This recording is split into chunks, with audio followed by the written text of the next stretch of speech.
Ashtë edhe ne jemi të e pa gjithmonë më shumë fëmijë tanë, po kanë shumë alergji se sa kemi pas na.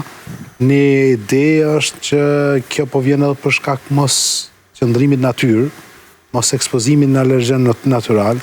Fëmijët po rritën kushte sterile, kushte ku ndoshta deri në moshën 7-8 vjeçare nuk e sheni kafsh, kështu që ai trup mund të bëhet alergji ndaj asaj kafshe ose bime ose kështu me radhë. Po si do që tjetë, çka është më rëndësi këto momente kur ne kemi simptoma të ngjashme me alergjit, si nga hundë, syt, kollitje e shpeshur, është shumë e nënvlerësuar, sepse shumica e mjekëve ose personave nuk e vlerësojnë mjaftueshëm kollën kronike. Një fëmijë me një kollë kronike shpesh mund të jetë alergji. Në momentin që ka këto simptoma të ngjashme me alergjinë, është shumë mirë të bëhen test të alergjisë, ka disa lloje që bëhen.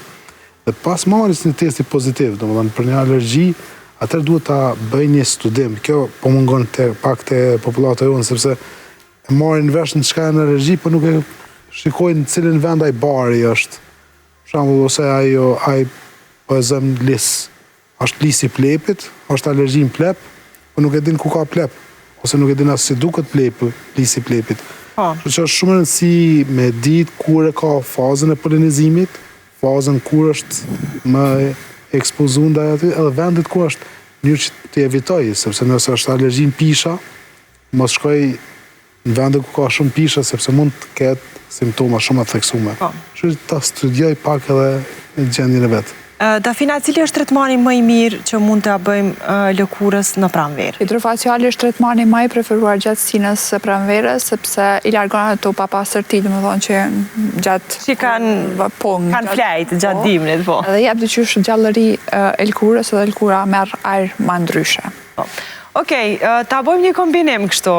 Unë po i marr këshillat e besnikut, gjithashtu edhe doktorit e cilit këtu që ketë, jo vetëm unë, po të gjithë shikuesit, besniku tha t'ja bëjmë pranverë vetës çdo stin.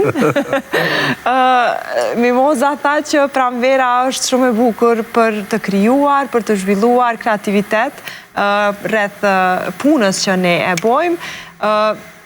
Ti rrim gati vetës sa ma shumë me trendet të reja, me dizajnet të reja, me veshje, me stil.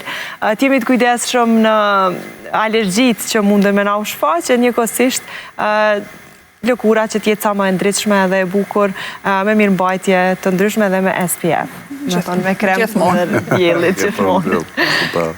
T'ja bëjmë vetës pranverë definitivisht gjithmonë, edhe pse vetë stina e pranverës na tregon një ngjallje, një ringjallje